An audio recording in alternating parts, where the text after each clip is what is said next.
If you wear a Whoop or an Apple Watch, you might want to throw them into recycling right now. Seriously, these things are wildly inaccurate. Your HRV score is a guess, your recovery based on assumptions. But before you toss your device into the recycling, let me show you what these devices actually measure, where they go wrong, and why I still wear mine.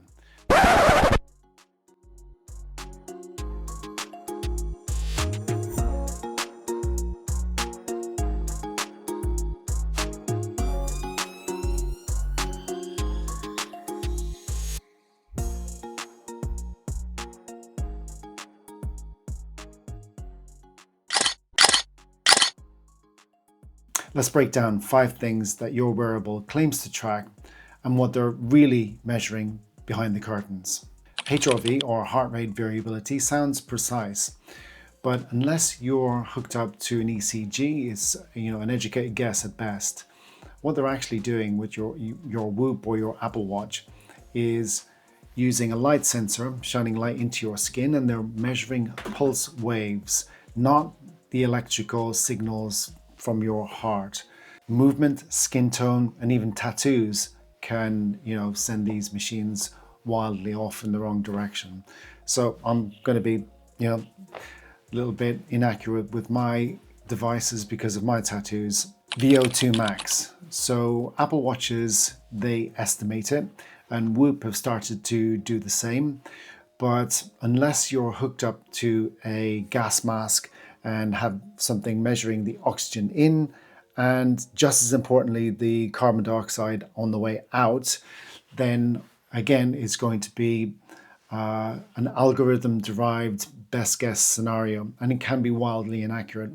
Recently, I got mine tested, and my Whoop and my Apple Watch both said it was about 45, and when I got it tested in a metabolic cart in a lab, it turned out to be 52. So it was, really inaccurate on that basis. Some of the later Apple Watches have oxygen, blood oxygen levels, or SpO2. I don't think that's on, well, it's definitely not on my Whoop at the moment, but I think there's a new version of Whoop coming out and maybe on there. But again, they're using infrared lights shining into your skin, trying to see inside, and basically create an algorithm to estimate what your blood oxygen would be.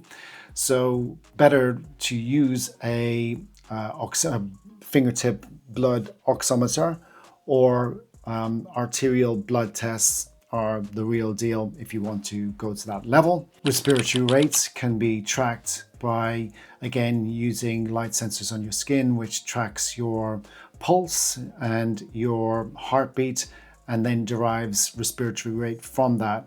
So you could, a better test would be actually in a lab, a chest strap, or even whilst you're doing your VO2 max, you can have a spirometer test and test your respiratory rates in a far more direct way. And pretty much all of the devices, Apple Watches, Whoops, Garmin's, and what's the other one, Fitbits, they all have recovery scores.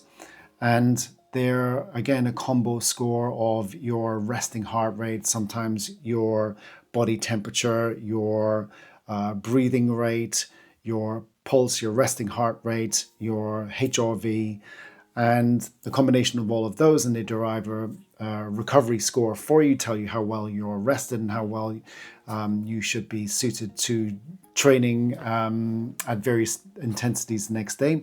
But have you ever woken up feeling amazing, but your device is telling you you feel like shit and you should be, and you're in the red, and it's not the day to push hard? So exactly, again, they can be wildly off track.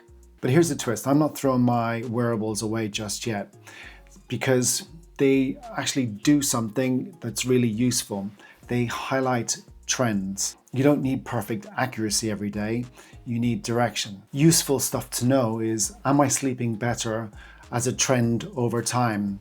Is alcohol consumption affecting my recovery? Am I overtraining based on sleep or lack of it and mood? And is my resting heart rate on a trend where it's climbing during stressful weeks, or alcohol consumption, or big nights out, or parties or celebrations, or is it stabilizing during periods of time where you're focused on the lifestyle factors that come into play, such as alcohol consumption and sleeping right, and all of those things that we know we should be doing already. So if I see my HRV trending down over a week, then I know this might not be perfectly accurate, but I know it's the signal to me that I need to focus on some of the lifestyle factors and tighten those up to try and get that stabilized and start trending back up again.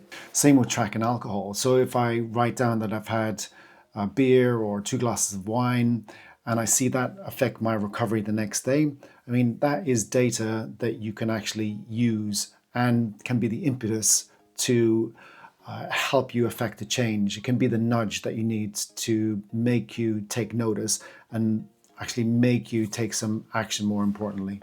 So throw away your wearable? Well, maybe not just yet. I'm going to hold on to mine, but stop treating it like a lab coat wearing oracle. Use it like a compass rather than a GPS. It can set you in the right direction, but maybe not tell you exactly accurately where you are at any particular time during the day.